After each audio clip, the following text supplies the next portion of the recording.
ವೇತನ ಹಂಚಿಕೆಯಲ್ಲಿ ಅಕ್ರಮ ಆರೋಪಕ್ಕೆ ಸಂಬಂಧಪಟ್ಟಂತೆ ಕಾನೂನು ಕಂಟಕದಿಂದ ಸಿದ್ದರಾಮಯ್ಯನವರು ಪಾರಾಗ್ತಾರಾ?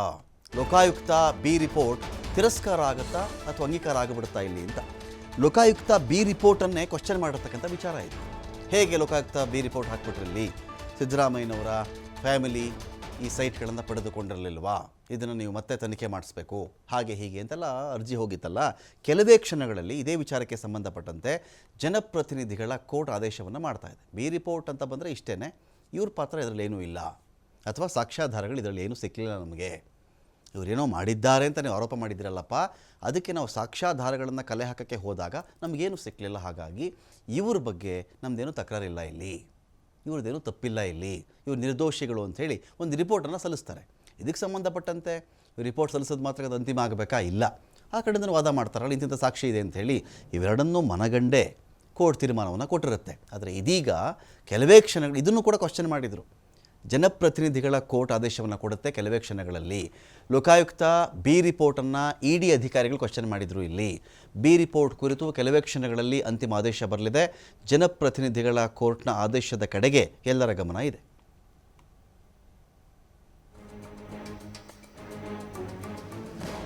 ಡೀಟೇಲ್ಸ್ಗಳಿಗೆ ಇದೀಗ ಸಂತೋಷ್ ಪಟೇಲ್ ಇದ್ದಾರೆ. ಸಂತೋಷ್ ಪಟೇಲ್, ಲೋಕಾಯುಕ್ತ ಬಿ ರಿಪೋರ್ಟನ್ನು ಇಡಿ ಕ್ವಶ್ಚನ್ ಮಾಡಿತ್ತು, ಅನೇಕರು ಇದರ ಬಗ್ಗೆ ಹೇಳ್ತಾ ಇದ್ರು.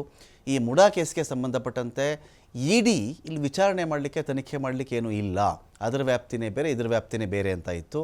ಇದಕ್ಕೆ ಪೂರಕವಾಗಿ ಲೋಕಾಯುಕ್ತ ಒಂದು ಕಡೆ ಬಿ ರಿಪೋರ್ಟ್ ಹಾಕಿತ್ತು. ಸಿದ್ದರಾಮಯ್ಯನವರು ಅವರ ಫ್ಯಾಮಿಲಿ ಸ್ವಲ್ಪ ನಿರಾಳರಾಗಿದ್ದರು, ಬಿ ರಿಪೋರ್ಟ್ ಬಂದಿದೆಯಲ್ಲಪ್ಪ ಅಂಥೇಳಿ. ಇದನ್ನು ಇಡಿ ಕ್ವಶ್ಚನ್ ಮಾಡಿತ್ತು. ಹೇಗೆ ಟೆನ್ಷನ್ ಬಿಲ್ಡ್ ಆಗಿದೆ ಈ ಕೇಸಲ್ಲಿ ಈಗ ಅಂತ? ರಮಕಾಂತ್, ಏನು ದೂರದಾರ ಸ್ನೇಹಮಯಿ ಕೃಷ್ಣ ತಕರಾರು ಅರ್ಜಿಯನ್ನು ಸಲ್ಲಿಕೆಯನ್ನು ಮಾಡಿದ್ರು. ಆ ತಕರಾರು ಅರ್ಜಿಗೆ ಸಂಬಂಧಪಟ್ಟ ಹಾಗೆ ಅವರೇ ಖುದ್ದು ವಾದವನ್ನು ಮಾಡಿದರು.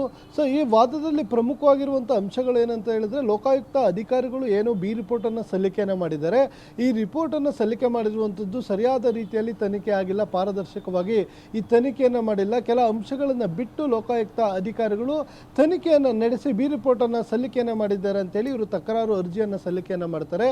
ಇದೇ ತಕರಾರು ಅರ್ಜಿಗೆ ಏನು ಇಡಿ ಅಧಿಕಾರಿಗಳು ಕೂಡ, ಅವರ ಪಿ ಪಿ ಅವರು ಕೂಡ ಇಂಪ್ಲೀಡ್ ಆಗುವಂಥದ್ದು. ಅವರು ಬಂದು ಈ ಪ್ರಕರಣದ ವಾದ ನಡೆಯುವಂಥ ಸಂದರ್ಭದಲ್ಲಿ ಕೆಲವು ದಾಖಲೆಗಳನ್ನು ನಾವು ಕೂಡ ಲೋಕಾಯುಕ್ತ ಅಧಿಕಾರಿಗಳಿಗೆ ಕೊಟ್ಟಿದ್ವಿ. ಅಂದರೆ ಇಡಿಯಲ್ಲೂ ಕೂಡ ಇದಕ್ಕೆ ಸಂಬಂಧಪಟ್ಟ ಹಾಗೆ ನಾವು ECIR ಅನ್ನು ದಾಖಲು ಮಾಡೋ ತನಿಖೆಯನ್ನು ಮಾಡಿಸಿದ್ವಿ.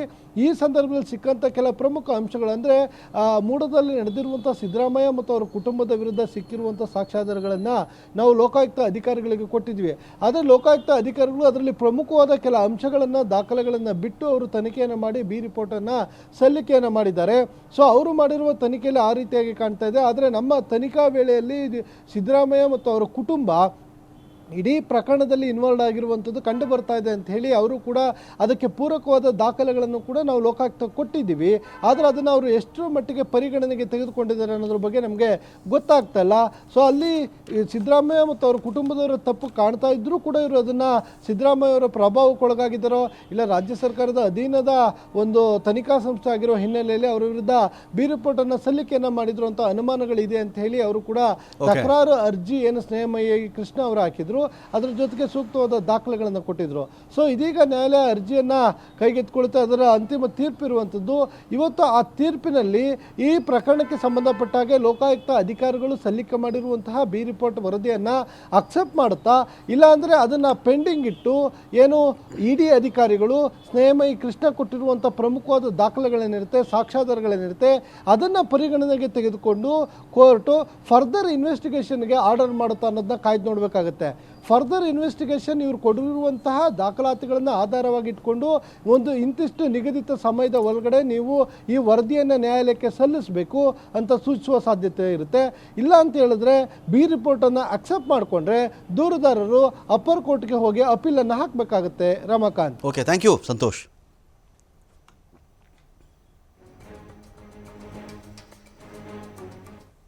ರಾಜ್ಯದಲ್ಲಿ ಲಾರಿ ಮಾಲೀಕರ ಸಂಘ ಮುಷ್ಕರಕ್ಕೆ